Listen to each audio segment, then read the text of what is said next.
Hello मित्रों, आज हम आपको गुप्त साम्राज्य के कुछ महत्वपूर्ण पहलू के बारे में बताने जा रहे हैं। व्यापार एवं वाणिज्य। गुप्त साम्राज्य में व्यापार और वाणिज्य अपने उत्कर्ष के सीमा पर था और उज्जैन, पाटलिपुत्र, विदिशा, ताम्रलिप्ति, प्रयाग, अयोध्या आदि महत्वपूर्ण व्यापारिक केंद्र थे। हालांकि आपको कुषाण काल में जो सिल्क रूट था, सिल्क मार्ग था, उसके माध्यम से काफी व्यापार में वृद्धि हुआ था। तो इस समय क्या हुआ, गुप्त काल में सिल्क रूट का महत्व घट गया, क्योंकि सिल्क बनाने का जो तकनीक है वो रोम वासियों ने चीन से एडॉप्ट कर लिया, चीन से सीख लिया। और उसके बाद हालांकि दक्षिण पूर्व एशिया, मध्य और पश्चिमी एशिया से व्यापार जो है सो भारत का व्यापार होता था। वस्तु विनिमय प्रणाली प्रचलित थी, उसमें कौड़ियों का प्रयोग किया जाता था। उसके बाद चीन के साथ भी भारत का व्यापार होता था। आपको बहुमूल्य रत्न और आपको जैसे कि केसर आदि का, उसके बाद सोने का सिक्का का भी प्रयोग प्रचलन होता था, जिसे दिनार कहा गया। सोने के सिक्के को दिनार कहा गया। उसके बाद ये अरब ईरान से घोड़े का आयात किया जाता था भारत में।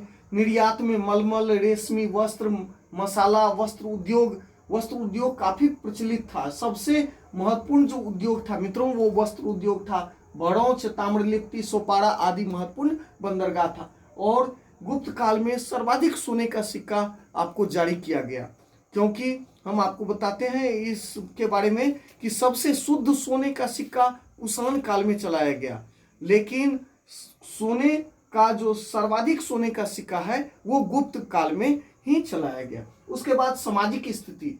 इस गुप्त काल में समाज मुख्यतः 4 जातियों यानी कि 4 वर्णों में विभाजित था: ब्राह्मण, क्षत्रिय, वैश्य और शूद्र।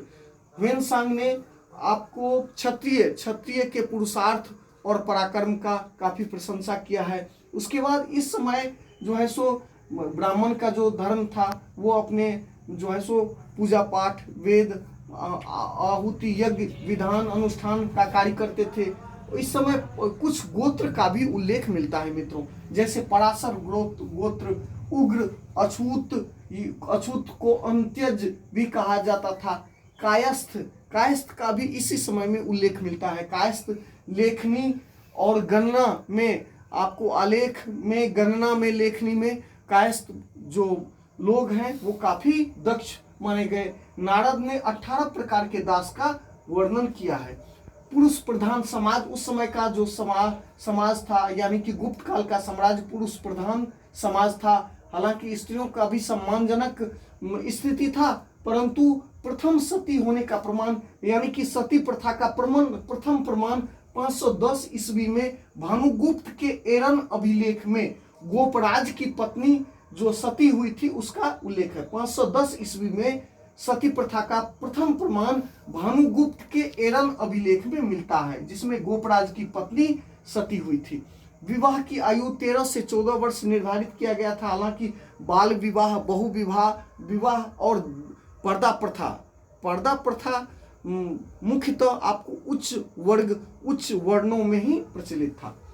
अभिज्ञान शाकुंतलम जो आपको कालिदास के द्वारा रचित है में सती अनुसुईया का जिक्र वर्णन है। मेघदूत में उज्जैन के महाकालेश्वर भगवान शिव का जो महाकाल का मंदिर है उसमें देवदासी प्रथा यानी कि स्त्रियां जो आजीवन कुमारी रहती थी वो देवदासी के रूप में सेवा करती थी भगवान शिव का। उसके बाद कुछ जो पढ़ी लिखी शिक्षित महिला थी वो आचार्य उपाध्यायी कहलाती थी। धार्मिक स्थिति में मित्रों ब्राह्मण धर्म यानी कि हिंदू धर्म का पुनरुत्थान का काल कहा गया है आपको गुप्त काल को। मूर्ति पूजा एक सामान्य प्रथा बन गया था। वैष्णव और शैव भक्ति परंपरा का काफी विकास देखने को मिला। परम भागवत नामक उपाधि जो है सो राजाओं के द्वारा, सम्राटों के द्वारा लिया गया। उसके बाद राजाज्ञा में गरुड़ ध्वज का अंकन होता था। उसके बाद विष्णु को मधुसूदन के रूप में जाना जाता था। चंद्रगुप्त विक्रमादित्य का सेनापति वीरसेन जो महान शैव भक्त थे। अर्धनारीश्वर भगवान महादेव का, शिव शंभू का अर्धनारीश्वर का रूप का पूजा इस समय प्रचलित हुआ। हरिहर जो है सो भगवान शिव के हरिहर रूप का, उसके बाद त्रिमूर्ति पूजा यानी कि भगवान विष्णु, शिव, विष्णु और ब्रह्मा के त्रिमूर्ति स्वरूप का भी पूजन इसी काल में देखने को मिलता है। वामन पुराण में शैव, पाशुपत, कपालिक, कालामुख शैव संप्रदाय का उल्लेख मिलता है मित्रों। उसके बाद सूर्य पूजा का भी प्रमाण मिलता है और गुप्त काल में अनेक सूर्य मंदिर का निर्माण किया गया। बौद्ध धर्म का भी विकास इस काल में देखने को मिलता है। मथुरा, कौशाम्बी, सारनाथ आदि बौद्ध धर्म का प्रमुख केंद्र था। चंद्रगुप्त द्वितीय ने आम्रकद्रका बौद्ध भिक्षु थे, आम्रकद्रका को ऊंचा पद प्रदान किया था मित्रों।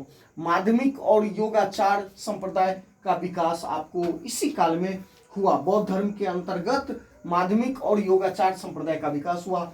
आर्य देश चतुशतक जो है सो आर्य देश चतुशतक असंग ने आर्य देश ने चतुशतक नामक पुस्तक लिखा था।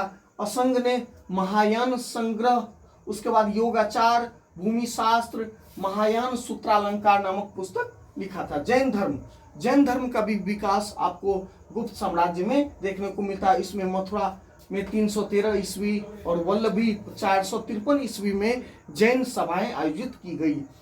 मध्य वर्ग और व्यापारियों में आपको जैन धर्म काफी प्रचलित था।